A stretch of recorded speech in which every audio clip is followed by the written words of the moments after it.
ہرقل شاہ روم نے قریش کے قافلے میں ایک آدمی بلانے کو بھیجا، اور اس وقت یہ لوگ تجارت کے لیے ملک شام گئے ہوئے تھے، اور یہ وہ زمانہ تھا جب رسول اللہ صلی اللہ علیہ وسلم نے قریش اور ابو سفیان سے ایک وقتی عہد کیا ہوا تھا۔ جب ابو سفیان اور دوسرے لوگ ہرقل کے پاس ایلیا پہنچے جہاں ہرقل نے دربار طلب کیا تھا، اس کے گرد روم کے بڑے بڑے لوگ، علماء، وزراء و امراء بیٹھے ہوئے تھے۔ ہرقل نے ان کو اور اپنے ترجمان کو بلوایا، پھر ان سے پوچھا کہ تم میں سے کون شخص مدعی رسالت کا زیادہ قریبی عزیز ہے؟ ابو سفیان کہتے ہیں کہ میں بول اٹھا کہ میں اس کا سب سے زیادہ قریبی رشتہ دار ہوں۔ یہ سن کر ہرقل نے حکم دیا کہ اس ابو سفیان کو میرے قریب لا کر بٹھاؤ اور اس کے ساتھیوں کو اس کی پیٹھ کے پیچھے بٹھا دو۔ پھر اپنے ترجمان سے کہا کہ ان لوگوں سے کہہ دو کہ میں ابو سفیان سے اس شخص یعنی محمد صلی اللہ علیہ وسلم کے حالات پوچھتا ہوں، اگر یہ مجھ سے کسی بات میں جھوٹ بول دے تو تم اس کا جھوٹ ظاہر کر دینا۔ ابو سفیان کا قول ہے کہ خدا کی قسم اگر مجھے یہ غیرت نہ آتی کہ یہ لوگ مجھ کو جھٹلائیں گے تو میں آپ صلی اللہ علیہ وسلم کی نسبت ضرور غلط گوئی سے کام لیتا۔ خیر، پہلی بات جو ہرقل نے مجھ سے پوچھی وہ یہ کہ اس شخص کا خاندان تم لوگوں میں کیسا ہے؟ میں نے کہا وہ تو بڑے اونچے عالی نسب والے ہیں۔ کہنے لگا اس سے پہلے بھی کسی نے تم لوگوں میں ایسی بات کہی تھی؟ میں نے کہا نہیں۔ کہنے لگا اچھا اس کے بڑوں میں کوئی بادشاہ ہوا ہے؟ میں نے کہا نہیں۔ پھر اس نے کہا بڑے لوگوں نے اس کی پیروی اختیار کی ہے یا کمزوروں نے؟ میں نے کہا نہیں، کمزوروں نے۔ پھر کہنے لگا اس کے تابعدار روز بڑھتے جاتے ہیں یا کوئی ساتھی پھر بھی جاتا ہے؟ میں نے کہا نہیں۔ کہنے لگا کیا اپنے اس دعوی نبوت سے پہلے کبھی کسی بھی موقع پر اس نے جھوٹ بولا ہے؟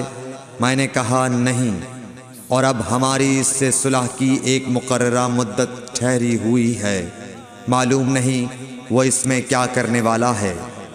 ابو سفیان کہتے ہیں میں اس بات کے سوا اور کوئی جھوٹ اس گفتگو میں شامل نہ کر سکا۔ ہرقل نے کہا کیا تمہاری اس سے کبھی لڑائی بھی ہوئی ہے؟ ہم نے کہا کہ ہاں۔ بولا پھر تمہاری اور اس کی جنگ کا کیا حال ہوتا ہے؟ میں نے کہا لڑائی ڈول کی طرح ہے، کبھی وہ ہم سے میدان جنگ جیت لیتے ہیں اور کبھی ہم ان سے جیت لیتے ہیں۔ ہرقل نے پوچھا وہ تمہیں کس بات کا حکم دیتا ہے؟ میں نے کہا وہ کہتا ہے کہ صرف ایک اللہ ہی کی عبادت کرو، اس کا کسی کو شریک نہ بناؤ، اور اپنے باپ دادا کی شرک کی باتیں چھوڑ دو، اور ہمیں نماز پڑھنے، سچ بولنے، پرہیزگاری اور صلہ رحمی کا حکم دیتا ہے۔ یہ سب سن کر پھر ہرقل نے اپنے ترجمان سے کہا کہ ابو سفیان سے کہہ دے کہ میں نے تم سے اس کا نسب پوچھا تو تم نے کہا کہ وہ ہم سے عالی نسب ہے، اور پیغمبر اپنی قوم میں عالی نسب ہی بھیجے جایا کرتے ہیں۔ میں نے تم سے پوچھا کہ دعوی نبوت کی یہ بات تمہارے اندر اس سے پہلے کسی اور نے بھی کہی تھی؟ تو تم نے جواب دیا کہ نہیں۔ تب میں نے اپنے دل میں کہا کہ اگر یہ بات اس سے پہلے کسی اور نے کہی ہوتی تو میں سمجھتا کہ اس شخص نے بھی اسی بات کی تقلید کی ہے جو پہلے کہی جا چکی ہے۔ میں نے تم سے پوچھا کہ اس کے بڑوں میں کوئی بادشاہ بھی گزرا ہے؟ تو تم نے کہا کہ نہیں۔ تو میں نے دل میں کہا کہ ان کے بزرگوں میں سے کوئی بادشاہ ہوا ہوگا تو کہہ دوں گا کہ وہ شخص اس بہانے اپنے آباء و اجداد کی بادشاہت اور ان کا ملک دوبارہ حاصل کرنا چاہتا ہے۔ اور میں نے تم سے پوچھا کہ اس بات کے کہنے یعنی پیغمبری کا دعویٰ کرنے سے پہلے تم نے کبھی اس کو دروغ گوئی کا الزام لگایا ہے؟ تم نے کہا کہ نہیں۔ تو میں نے سمجھ لیا کہ جو شخص آدمیوں کے ساتھ دروغ گوئی سے بچے وہ اللہ کے بارے میں کیسے جھوٹی بات کہہ سکتا ہے۔ اور میں نے تم سے پوچھا کہ بڑے لوگ اس کے پیرو ہوتے ہیں یا کمزور آدمی؟ تم نے کہا کمزوروں نے اس کی اتباع کی ہے۔ تو دراصل یہی لوگ پیغمبروں کے متبعین ہوتے ہیں۔ اور میں نے تم سے پوچھا کہ اس کے ساتھی بڑھ رہے ہیں یا کم ہو رہے ہیں؟ تم نے کہا کہ وہ بڑھ رہے ہیں، اور ایمان کی کیفیت یہی ہوتی ہے حتیٰ کہ وہ کامل ہو جاتا ہے۔ اور میں نے تم سے پوچھا کہ آیا کوئی شخص اس کے دین سے ناخوش ہو کر مرتد بھی ہو جاتا ہے؟ تم نے کہا نہیں۔ تو ایمان کی خاصیت بھی یہی ہے، جن کے دلوں میں اس کی مسرت رچ بس جائے وہ اس سے لوٹا نہیں کرتے۔ اور میں نے تم سے پوچھا کہ آیا وہ کبھی عہد شکنی کرتے ہیں؟ تم نے کہا نہیں۔ پیغمبروں کا یہی حال ہوتا ہے، وہ عہد کی خلاف ورزی نہیں کرتے۔ اور میں نے تم سے کہا کہ وہ تم سے کس چیز کے لیے کہتے ہیں؟ تم نے کہا کہ وہ ہمیں حکم دیتے ہیں کہ اللہ کی عبادت کرو، اس کے ساتھ کسی کو شریک نہ ٹھہراؤ، اور تمہیں بتوں کی پرستش سے روکتے ہیں، سچ بولنے اور پرہیزگاری کا حکم دیتے ہیں۔ لہٰذا اگر یہ باتیں جو تم کہہ رہے ہو سچ ہیں تو ان قریب وہ اس جگہ کا مالک ہو جائے گا کہ جہاں میرے یہ دونوں پاؤں ہیں۔ مجھے معلوم تھا کہ وہ پیغمبر آنے والا ہے، مگر مجھے یہ معلوم نہیں تھا کہ وہ تمہارے اندر ہوگا۔ اگر میں جانتا کہ اس تک پہنچ سکوں گا تو اس سے ملنے کے لیے ہر تکلیف گوارا کرتا۔ اگر میں اس کے پاس ہوتا تو اس کے پاؤں دھوتا۔ ہرقل نے رسول اللہ صلی اللہ علیہ وسلم کا وہ خط منگایا جو آپ نے وحیہ کلبی رضی اللہ تعالیٰ عنہ کے ذریعے حاکم بصرہ کے پاس بھیجا تھا، اور اس نے وہ ہرقل کے پاس بھیج دیا تھا۔ پھر اس کو پڑھا تو اس میں لکھا تھا، اللہ کے نام کے ساتھ جو نہایت مہربان اور رحم والا ہے۔ اللہ کے بندے اور اس کے پیغمبر محمد صلی اللہ علیہ وسلم کی طرف سے یہ خط ہے شاہ روم کے لیے۔ اس شخص پر سلام ہو جو ہدایت کی پیروی کرے۔ اس کے بعد میں آپ کے سامنے دعوت اسلام پیش کرتا ہوں۔ اگر آپ اسلام لے آئیں گے تو دین و دنیا میں سلامتی نصیب ہوگی، اللہ آپ کو دوہرا ثواب دے گا۔ اور اگر آپ میری دعوت سے روگردانی کریں گے تو آپ کی رعایا کا گناہ بھی آپ ہی پر ہوگا۔ اور اے اہل کتاب، ایک ایسی بات پر آ جاؤ جو ہمارے اور تمہارے درمیان یکساں ہے، وہ یہ کہ ہم اللہ کے سوا کسی کی عبادت نہ کریں اور کسی کو اس کا شریک نہ ٹھہرائیں، اور نہ ہم میں سے کوئی کسی کو خدا کے سوا اپنا رب بنائے۔ پھر اگر وہ اہل کتاب اس کتاب سے منہ پھیر لیں تو مسلمانوں، تم ان سے کہہ دو کہ تم مانو یا نہ مانو، ہم ایک خدا کے اطاعت گزار ہیں۔ ابو سفیان کہتے ہیں، جب ہرقل نے جو کچھ کہنا تھا کہہ دیا اور خط پڑھ کر فارغ ہوا تو اس کے ارد گرد بہت شور و غوغا ہوا، بہت سی آوازیں اٹھیں اور ہمیں باہر نکال دیا گیا۔ تب میں نے اپنے ساتھیوں سے کہا کہ ابو کبشہ کے بیٹے حضرت صلی اللہ علیہ وسلم کا معاملہ تو بہت بڑھ گیا۔ دیکھو تو اس سے بنی اصفر روم کا بادشاہ بھی ڈرتا ہے۔ مجھے اس وقت سے اس بات کا یقین ہو گیا کہ حضور صلی اللہ علیہ وسلم ان قریب غالب ہو کر رہیں گے، حتیٰ کہ اللہ نے مجھے مسلمان کر دیا۔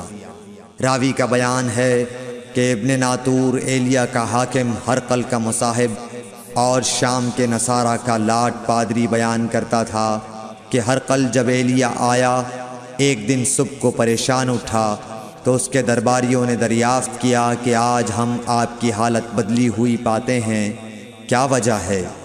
ابن ناطور کا بیان ہے کہ ہرقل نجومی تھا، علم نجوم میں وہ پوری مہارت رکھتا تھا۔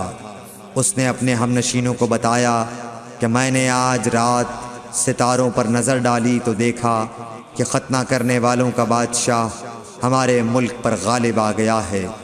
بھلا اس زمانے میں کون لوگ ختنہ کرتے ہیں؟ انہوں نے کہا کہ یہود کے سوا کوئی ختنہ نہیں کرتا، سو ان کی وجہ سے پریشان نہ ہوں۔ سلطنت کے تمام شہروں میں یہ حکم لکھ بھیجیے کہ وہاں جتنے یہودی ہوں سب قتل کر دیے جائیں۔ وہ لوگ انہی باتوں میں مشغول تھے کہ ہرقل کے پاس ایک آدمی لایا گیا جسے شاہ غسان نے بھیجا تھا۔ اس نے رسول اللہ صلی اللہ علیہ وسلم کے حالات بیان کیے۔ جب ہرقل نے سارے حالات سن لیے تو کہا کہ جا کر دیکھو وہ ختنہ کیے ہوئے ہے یا نہیں۔ انہوں نے اسے دیکھا تو بتلایا کہ وہ ختنہ کیا ہوا ہے۔ ہرقل نے جب اس شخص سے عرب کے بارے میں پوچھا تو اس نے بتلایا کہ وہ ختنہ کرتے ہیں۔ تب ہرقل نے کہا کہ یہی محمد صلی اللہ علیہ وسلم اس امت کے بادشاہ ہیں جو پیدا ہو چکے ہیں۔ پھر اس نے اپنے ایک دوست کو رومیہ خط لکھا اور وہ بھی علم نجوم میں ہرقل کی طرح ماہر تھا۔ پھر وہاں سے ہرقل حمص چلا گیا۔ ابھی حمص سے نکلا نہیں تھا کہ اس کے دوست کا خط اس کے جواب میں آ گیا۔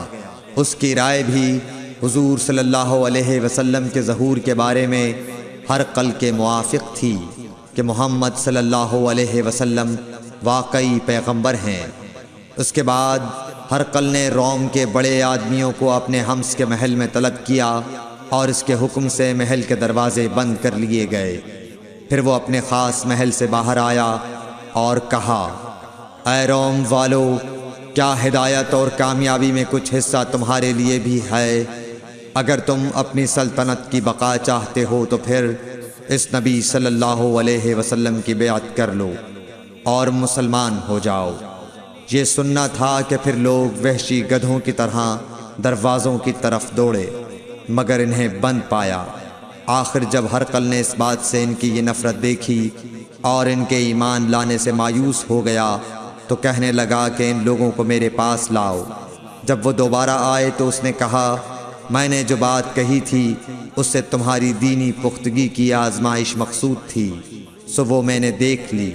تب یہ بات سن کر وہ سب کے سب اس کے سامنے سجدے میں گر پڑے اور اس سے خوش ہو گئے۔ بالآخر ہرقل کی آخری حالت یہی رہی۔ صحیح بخاری حدیث نمبر 8۔ رسول اللہ صلی اللہ علیہ وسلم نے فرمایا، اسلام کی بنیاد 5 چیزوں پر قائم کی گئی ہے۔ اول، گواہی دینا کہ اللہ کے سوا کوئی معبود نہیں اور بے شک حضرت محمد صلی اللہ علیہ وسلم اللہ کے سچے رسول ہیں، اور نماز قائم کرنا اور زکوٰۃ ادا کرنا اور حج کرنا اور رمضان کے روزے رکھنا۔ صحیح بخاری حدیث نمبر 9۔ نبی کریم صلی اللہ علیہ وآلہ وسلم نے فرمایا کہ ایمان کی 60 سے کچھ اوپر شاخیں ہیں، اور حیا شرم بھی ایمان کی ایک شاخ ہے۔ صحیح بخاری حدیث نمبر 10۔ حضرت محمد مصطفیٰ صلی اللہ علیہ وآلہ وسلم نے فرمایا، مسلمان وہ ہے جس کی زبان اور ہاتھ سے مسلمان بچے رہیں، اور مہاجر وہ ہے جو ان کاموں کو چھوڑ دے جن سے اللہ نے منع فرمایا۔